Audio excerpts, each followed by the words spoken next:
Hi dear student, आपके सामने फिर एक कुछ क्वेश्चंस लेकर आए हैं जो चैप्टर नंबर 8 है, जिसका नाम है cell structure and functions. Cell का स्ट्रक्चर की बात किया है और फंक्शंस की बात किया है।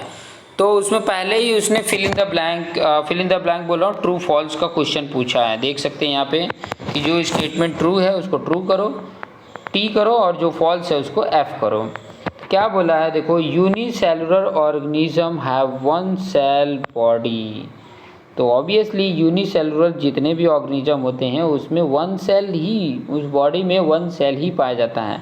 और मल्टी सेलुलर जो होता है उसमें मल्टीपल मतलब बहुत, एक दो तीन से ज़्यादा ही पाए जाते हैं। ठीक है। नेक्स्ट बोला है कि muscle cell are branched. Muscle cells are branch बोल रहा है, तो मसल सेल्स जो होता है वो ब्रांच नहीं होता है, इसलिए ये क्या होगा, फॉल्स होगा। थर्ड बोला है कि basic living unit of an organism is an organ. Basic living unit बोला है, तो बेसिक लिविंग यूनिट जो होता है वो सेल होता है। सबसे स्मॉलेस्ट यूनिट अगर कुछ भी बॉडी का, किसी भी ऑर्गेनिज्म का होता है तो वो होता है सेल, न कि ऑर्गन। तो ऑर्गन नहीं होता है, लेकिन यहाँ पे ऑर्गन बोला है इसलिए फॉल्स है। Amoeba has a irregular shape. सही बात है, अमीबा का इरेगुलर शेप होता है, कई सारे उसके शेप होते हैं।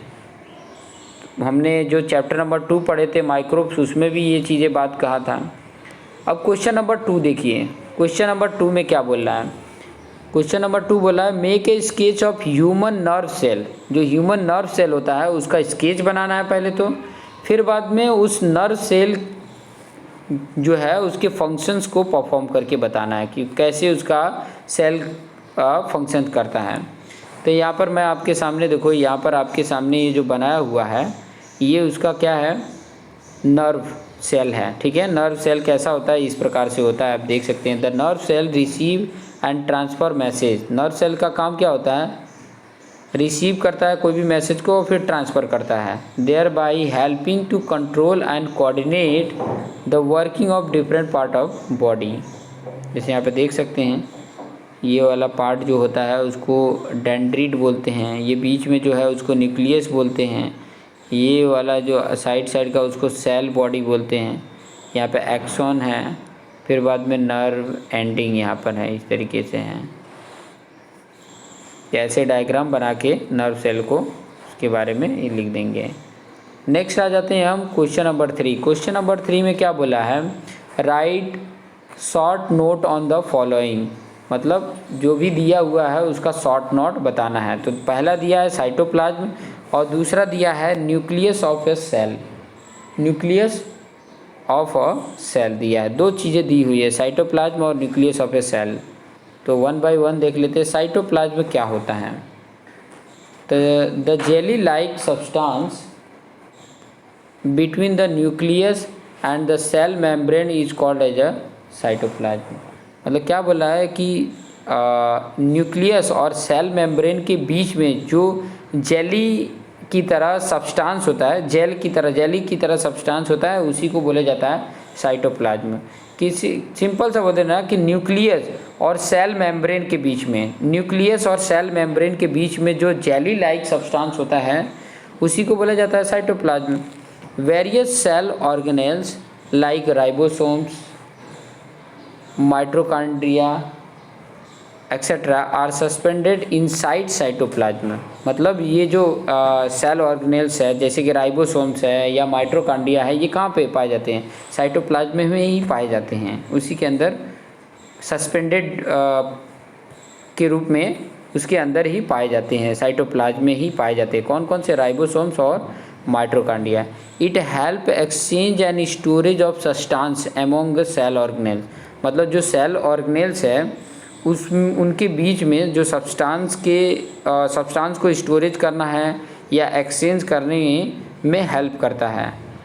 Most of the metabolic activity occur inside cytoplasm. बहुत सारे जो मेटाबॉलिक एक्टिविटीज़ होती है वो कहाँ पे अकर करती है, इनसाइड साइटोप्लाज्म में। अब साइटोप्लाज्म देख सकते हैं यहाँ पर, ये देखिए ये ऊपर जो बनाया हुआ है ये जो ऊपर का ये पार्ट बनाया हुआ है सेल मेम्ब्रेन है, ठीक है। ये ऊपर का जो बनाया हुआ है सेल मेम्ब्रेन है, और ये अंदर देख रहे हैं न्यूक्लियस है। तो इनके बीच में ये जो जेल वाला जो पार्ट देख रहे हैं ना, ये जेल वाला पार्ट, उसी को जेली लाइक जो पार्ट देख रहे हैं उसी को साइटोप्लाज्म बोला जाता है। यहाँ पर भी देख सकते हैं ये साइटोप्लाज्म ही है।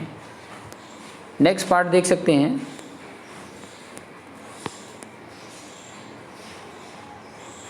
नेक्स्ट पॉइंट मैं बता रहा था, 1 मिनट, कहाँ आ गए हम लोग, यहाँ पे बता रहा था। अभी नेक्स्ट क्वेश्चन है आपका क्वेश्चन नंबर 6। क्वेश्चन नंबर 6 क्या बोल रहा है, देखिए ध्यान से देखिए। Question number 6, state and difference between eukaryotes and prokaryotes. Eukaryotes क्या होता है और प्रोकैरियोट्स क्या होता है, उसके बारे में देख लेते हैं। इसके पहले हमने एक और पॉइंट छोड़ दिया था, हाँ एक्चुअली हम अभी इसमें का पार्ट एक न्यूक्लियस ऑफ ए सेल छोड़ दिए थे, ठीक है। तो न्यूक्लियस ऑफ ए सेल क्या होता है वो चीज़ें देख लेंगे। The central dense round body in the centre is called as a nucleus. मतलब न्यूक्लियस भी उसी में समझाई दिए थे कि जो सेंटर में बॉडी एकदम सेल का जो सेंटर पार्ट होता है, ठीक है, central dense round body in the centre is called as a nucleus. It is an important component of the living cell. कोई भी लिविंग सेल है तो उसका बहुत ही इंपॉर्टेंट कंपोनेंट होता है। It is generally spherical and located in the centre of the cell. Cell के centre में लोकेट होता है। ये जनरली कैसा होता है, स्फेरिकल टाइप में होता है। It can be stand and seen easily with the help of microscope. Microscope से ये आसानी से दिख जाते हैं। Nucleus separated from the cytoplasm by a membrane called the nuclear membrane. Nuclear membrane के द्वारा सेपरेटेड रहते हैं साइटोप्लाज्म से। This membrane is also porous and allow movement of material between the cytoplasm and inside the nucleus. Cytoplasm और inside the nucleus के बीच में कुछ पोरस होता है, जिसके कारण मतलब इसका मूवमेंट होता है, कुछ मटेरियल्स का मूवमेंट होता है। A smaller spherical body in the nucleus is called nucleolus. Nucleolus बोला जाता है। जो स्फेरिकल जो बॉडी है न्यूक्लियस का, उसका जो सबसे स्मॉलेस्ट वाला जो रहता है ना, स्मॉलर जो होता है वो है nucleolus. Nucleus also contain thread like structure called chromosome. Thread like जो उसके अंदर न्यूक्लियस की होता है ना स्ट्रक्चर, उसको क्रोमोसोम बोलते हैं। These carry genes and help in inheritance or transfer of characters from the parents to the offspring. Offspring बोलते हैं। ये चीज़ें आइडिया मिल गई। अभी नेक्स्ट क्वेश्चन, क्वेश्चन नंबर 4 में देखिए क्या बोला है। Which part of the cell contain organelles. मतलब ऑर्गेनेल्स में जो कौन सा सेल का पार्ट कंटेन करता है, तो साइटोप्लाज्म। साइटोप्लाज्म है, ग्लैटिनियस है, fluid inside a cell contains various organelles like जैसे माइटोकॉन्ड्रिया है, गोल्गी बॉडी है, राइबोसोम्स है, ये हैं। कुछ यहाँ पे और भी देख सकते हैं, जैसे बोला कि make sketch animal and plant cell, state 3 different them. उनमें क्या डिफरेंट है वो बताना है। देखिए यहाँ पे पार्ट सेल वाल की बात कर रहा है, तो सेल वाल किस में होता है, प्लांट में प्रेजेंट होता है लेकिन एनिमल में नहीं होता है सेल वाल। क्रोमोसोम की अगर बात करें तो प्लांट में नहीं होता है लेकिन एनिमल में प्रेजेंट होता है और सेल डिवीज़न में हेल्प करता है, सेल के डिवीज़न में हेल्प करता है। प्लास्टिड जो है वो प्रेजेंट होता है प्लांट में और एब्सेंट होता है एनिमल में। वैक्यूल्स जो होता है वो लार्ज वैक्यूल प्लांट में पाया जाता है, स्मॉल वैक्यूल या तो एब्सेंट होता है एनिमल में, ठीक है। ये तो वही चीज़ बताया जो स्टार्टिंग में बताया था। क्वेश्चन नंबर 6 पे आ जाइए। क्वेश्चन नंबर 6 में क्या बोला, स्टेट डिफरेंट बिटवीन यूकैरियोट और प्रोकैरियोट। के बीच में डिफरेंट बताना था। यूकैरियोट क्या होता है, प्रोकैरियोट क्या होता है, उसका डिफरेंस देख लेंगे। The cell having nuclear material without nuclear membrane. ऐसा cell having nuclear material without nuclear membrane are term as a prokaryotic cell. Prokaryotic cell किसको बोला जाता है कि सेल ऐसा है जो न्यूक्लियर मटेरियल बिना न्यूक्लियर मेम्ब्रेन के हैं। न्यूक्लियर मटेरियल जो है वो बिना न्यूक्लियर मेम्ब्रेन के जो सेल है उसको ही बोला जाता है प्रोकैरियोटिक सेल। जो बिना न्यूक्लियर मेम्ब्रेन का न्यूक्लियर मटेरियल होता है सेल का, उसी सेल को प्रोकैरियोटिक बोलते हैं। The organism with these kind of cell are called prokaryotic cell. Organism with these kind of cells are called prokaryotic. Example में जैसे बैक्टीरिया है, ब्लू ग्रीन अलगी है, ये सब प्रोकैरियोटिक में आ जाते हैं। यूकैरियोटिक सेल की बात करें तो the cell having a well organised nucleus with nuclear membrane. इसमें न्यूक्लियर मेम्ब्रेन होता है, न्यूक्लियस के साथ साथ न्यूक्लियर मेम्ब्रेन होता है। यही न्यूक्लियर मेम्ब्रेन ही तो एक प्रकार का झिल्ली जैसा होता है, पोरस जैसा होता है, जो साइटोप्लाज्म और न्यूक्लियस के बीच में कुछ ट्रांसफ़र कर सकते हैं। तो इसमें नहीं है न्यूक्लियर मेम्ब्रेन, इसमें है, ठीक है, इसीलिए इसको यूकैरियोटिक बोलते हैं। The organism with these kind of cell are called as eukaryotic. जैसे कि ओनियन सेल होता है और चिक सेल, चिक का सेल जो होता है और ये ओनियन का सील एग्जाम्पल है यूकैरियोटिक का। एग्जाम्पल क्वेश्चन नंबर 7 देख सकते हैं। Where are chromosome found in cell, state their function. अब क्रोमोसोम हमने पहले ही बता दिया कि साइटोप्लाज्म में पाया जाता है, और ऑलरेडी हमने पहले माइटोकॉन्ड्रिया, क्रोमोसोम, ये कहाँ पे साइटोप्लाज्म में पाए जाते हैं, उनके फंक्शन क्या है पूछा है। तो chromosome are found in nucleus of the cell, cell के न्यूक्लियस में पाया जाता है। These carry genes and help in inheritance or transfer of the characters from the parents to the offspring. तो ये चीज़ें देख सकते हैं कि न्यूक्लियस में भी पाया जाता है। न्यूक्लियस कहाँ है, उसके अंदर ही है, साइटोप्लाज्म के अंदर ही है।